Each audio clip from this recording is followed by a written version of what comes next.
Bonjour, bienvenue sur notre site et sur notre chaîne. Donc le sujet d'aujourd'hui c'est l'évangile pur en 2 versets. Nous allons commencer par la prière préliminaire que j'aime bien faire. Donc prends ta Bible, prie avec moi et pense ces mots. Amen. Voici ma Bible. Tout ce qu'elle dit que je suis, je le suis. Tout ce qu'elle dit que j'ai, je l'ai. Tout ce qu'elle dit que je peux faire, je peux le faire. Je suis la justice de Dieu en Christ. Je puis tout par Christ qui me fortifie. Je suis sur le point de recevoir la semence éternelle, la parole de mon Dieu. Je ne serai plus jamais le même, au nom de Jésus-Christ. Amen. Amen. Donc le sujet d'aujourd'hui, cet évangile pur en deux leçons.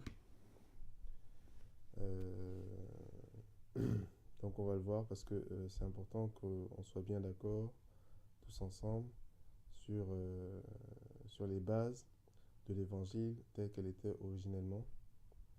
Amen.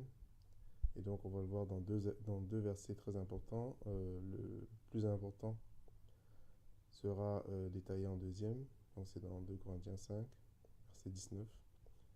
Et celui qui est un peu moins important sera détaillé en premier. Donc c'est dans Acte 10, verset 38. Et donc ce deuxième verset que j'estimais le moins important, c'est ce que j'ai appelé les œuvres de Dieu en un verset. Donc ça c'est Acte 10, 38. Et le verset le plus important, c'est les voies de Dieu en un verset. Donc 2 Corinthiens 5, verset 19. Donc on le voit dans ce verset, un des psaumes, où il dit que Dieu a fait connaître ses œuvres aux enfants d'Israël, mais il a fait connaître ses voies à Moïse. Et donc c'est important de pouvoir voir quelles sont les œuvres de Dieu dans le détail et d'être d'accord sur ce que c'est que les œuvres de Dieu pour continuer et voir quelles sont les voies de Dieu. C'est comme ça que je vais aborder ce message. Parce que si tu ne comprends pas les voies de Dieu, tu ne comprendras pas la raison pour laquelle il fait les œuvres. Comme les enfants d'Israël, ils n'avaient que la face visible de l'iceberg, si j'ose dire. Ils voyaient les œuvres de Dieu, mais ils n'avaient pas la face cachée, c'est-à-dire ils ne voyaient pas le cœur de Dieu. Amen. Donc les voies de Dieu, je vais aussi appeler ça le cœur de Dieu en un verset. Dans 2 Corinthiens 5, 19. Et c'est en comprenant le cœur de Dieu, c'est en comprenant les voies de Dieu, amen, qu'on comprend mieux pourquoi il fait ses œuvres. Donc on va commencer par les œuvres de Dieu. Amen. Donc la main de Dieu aussi, on peut appeler en un verset. La main agissante de Dieu. Donc dans Acte 10, verset 38. Donc on va lire dans la version d'Arby. Donc dans ce passage, c'est dans Acte 10 où Pierre va chez Corneille et il annonce la bonne nouvelle. Il fait son témoignage et il parle de Jésus. Donc il le résume au verset 38. Donc, il parle donc ici de Jésus qui était de Nazareth, comment Dieu l'a oint de Saint-Esprit et de puissance, qui a passé de lieu en lieu, faisant du bien et guérissant tous ceux que le diable avait asservis à sa puissance, car Dieu était avec lui. Car Dieu était avec lui. Amen. Donc là, ici, on a un résumé de l'œuvre de Dieu qu'on voit ici, donc on va un peu la détailler. Il commence par Jésus qui était de Nazareth. Donc ce verset parle bien de Jésus qui était de Nazareth, qui est, quand on voit dans la parole, Nazareth, c'est un lieu où tout le monde pensait que rien de bon, amen, ne pouvait sortir de Nazareth. C'est ce que les pharisiens disaient. Interroge l'histoire, rien de bon ne peut sortir de Nazareth. Donc c'est une parole ici qui est prophétique pour cette génération. Amen. Peut-être que tu viens d'un lieu où tout le monde a dit que rien de bon ne peut sortir de là. Amen. Mais par la puissance du Saint-Esprit, amen, c'est à ce lieu même que Dieu va faire susciter, amen, ce qui va délivrer, ce qui va apporter la délivrance à ses enfants. Là, il va manifester sa puissance. Amen. Donc Jésus, qui était de Nazareth, comment Dieu l'a oint de Saint-Esprit et de puissance. Amen. Il n'a pas changé. Dans l'hébreu, il dit que Jésus-Christ est le même hier, aujourd'hui et éternellement. Donc encore aujourd'hui, Dieu oint de Saint-Esprit et de puissance, non seulement Jésus-Christ, mais en plus celui aussi qui est en Jésus-Christ. Parce que la parole nous dit, celui qui est en moi est plus grand que celui qui est dans le monde. Parce que Christ est en toi, Amen. Dieu toint également de Saint-Esprit et de puissance afin de manifester son œuvre. Donc il détaille un peu plus sur son œuvre. Jésus qui passa de lieu en lieu. Donc la parole dit que l'Esprit Saint va et vient par-delà toute la terre, cherchant à qui Dieu peut montrer sa puissance. Donc c'est encore vrai ici pour Jésus-Christ, c'est encore vrai ici pour toi et moi, Amen, qui alla de lieu en lieu pour faire du bien. Il nous dit qu'il passait de lieu en lieu faisant du bien. Amen. Donc, en faisant du bien ici, il inclut beaucoup de choses. Donc, ça dépend de quel bien tu veux que Dieu te fasse. Alléluia. Il nous dit qu'il m'a oint pour annoncer la bonne nouvelle aux pauvres. Amen.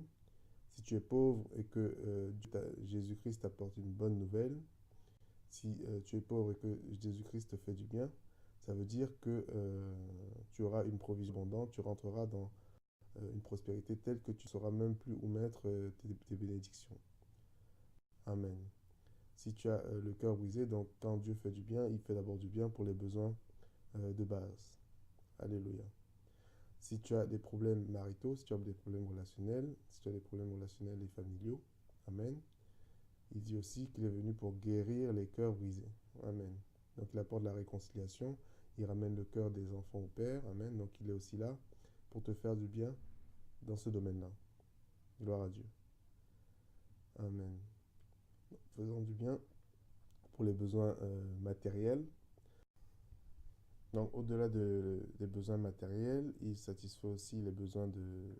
Donc, il fait le bien, donc ça veut dire qu'il satisfait les besoins. Amen. Et au-delà des besoins matériels, il satisfait aussi les besoins de l'âme. Amen.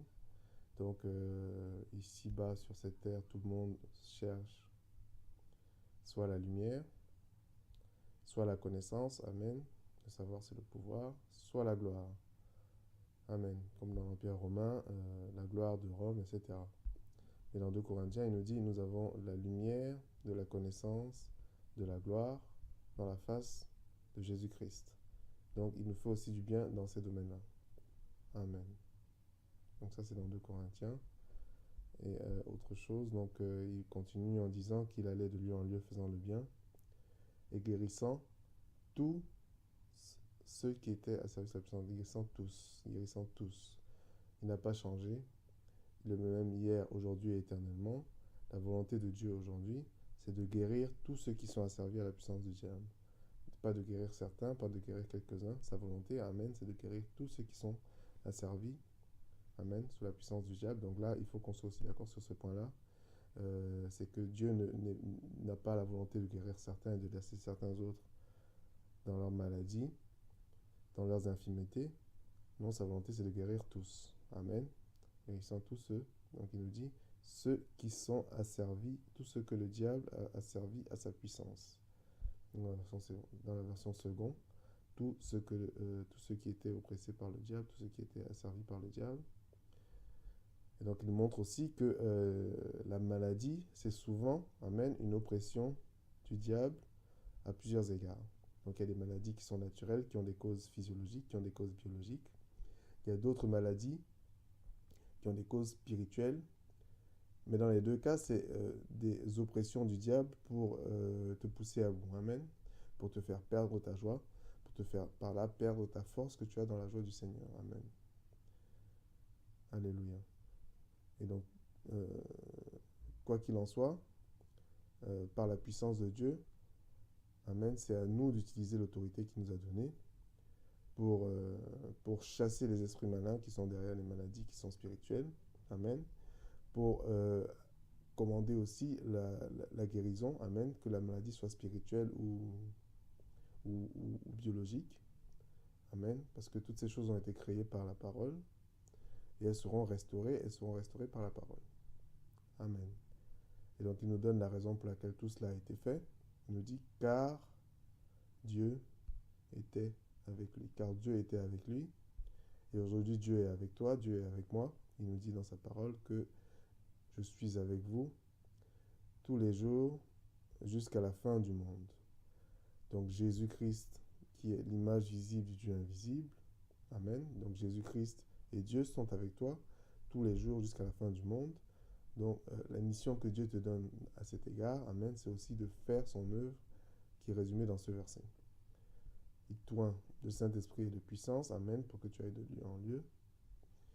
Amen, guérissant tout ce que le diable, faire du bien et guérir tout ce que le diable a servi à sa puissance, car Dieu est avec toi. Et donc là, c'était la main de Dieu, c'était l'œuvre de Dieu, alléluia, en un verset. Et donc maintenant, on va voir le cœur de Dieu, c'est-à-dire les voies de Dieu, en un verset, donc dans 2 Corinthiens 5, verset 19. Il nous dit, à savoir que Dieu était en Christ. Donc là, c'est aussi un résumé par Paul ici. Dieu était en Christ, réconciliant le monde avec lui-même. Donc il nous donne encore une image ici que Dieu est l'image du Christ est l'image visible du Dieu invisible. Il le dit aussi dans Éphésiens. Réconciliant le monde avec lui-même. Donc quand on parle ici de l'évangile pur, l'évangile tel qu'elle était à l'origine, il faut qu'on soit bien d'accord sur le fait que la volonté de Dieu, c'est de réconcilier le monde avec lui-même. C'est la raison pour laquelle il a envoyé Christ, qui n'a pas échoué dans sa mission. Amen. Donc il a dit tout est accompli, ça veut dire que maintenant Dieu a réconcilié le monde avec lui-même. Donc ça, c'est à séparer de l'œuvre du diable qui est dehors, parce que le diable est déchaîné. Mais la volonté de Dieu qui a été accomplie en Jésus-Christ, c'est de réconcilier le monde. Donc Dieu n'est pas fâché contre le monde, Dieu n'est pas fâché contre tel ou tel pays, Dieu n'est pas fâché contre toi ni contre moi. Amen. Dieu n'est pas fâché contre les gentils, Dieu n'est pas fâché contre l'Église, Dieu n'est pas fâché contre les Juifs. Amen. Car Dieu était en Christ, réconciliant le monde avec lui-même. Donc juste après, il nous dit comment il a fait pour réconcilier le monde avec lui-même. Réconciliant le monde avec lui-même, ne leur imputant pas leur faute. Ne leur imputant pas leur faute. Alléluia. Donc dans la version Louis II, il nous dit en n'imputant point aux hommes leurs offenses. Amen. Donc peu importe ce que tu as fait, gloire à Dieu, Dieu ne t'impute pas tes offenses. Amen. Et donc pour que cette réalité soit vraie, donc c'est un peu comme un contrat que... Donc il y a souvent des contrats où tu dois travailler pour une société, mais elle est loin. Donc la société t'envoie un contrat et vous faites une signature à distance. Donc Dieu a déjà signé son contrat. Mon fils, je ne t'impute pas tes offenses. Et donc c'est à toi maintenant de recevoir le contrat et de le signer pour entrer dans cette alliance avec Dieu. Où donc la terre va se plier au fait que tu es un fils de Dieu parce que Dieu ne t'impute point tes offenses. Amen. Donc il y a un statut intermédiaire avant que tu n'aies accepté. Amen. Donc un cadeau ne te profite à rien si tu ne l'acceptes pas et si tu ne le reçois pas. Gloire à Dieu. Donc à partir du moment où tu l'as accepté, Dieu ne t'impute point tes offenses. Gloire à Dieu. Et donc c'est de cela que David parle en disant que la bénédiction de l'homme à qui l'homme n'impute point ses fautes. Et il a mis en nous la parole de la réconciliation. Il a mis en nous la parole de la réconciliation. Donc la mission de Dieu dans l'évangile pur et originel, ce n'est pas d'aller vers les pécheurs et de dire Dieu est fâché contre vous, vous allez mourir, vous allez brûler. Amen. Mais c'est une parole de réconciliation, bien-aimé. Dieu ne t'impute pas tes offenses, Dieu ne t'impute pas tes fautes, mais il faut que tu reçoives ce cadeau, il faut que tu reçoives Christ. À partir du moment où tu reçois Christ, amen, Dieu ne t'impute pas ses offenses en étant établi dans ses vérités, amen, que tu peux mieux dominer sur le monde, que tu peux hériter le monde. Donc on l'a vu dans le message numéro 1. Gloire à Dieu. Médite encore sur ce message. Laisse un message sur notre site ou sur notre chaîne.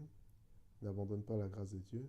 Et rappelle-toi que c'est par la foi et la persévérance qu'on hérite les promesses. Que Dieu te bénisse.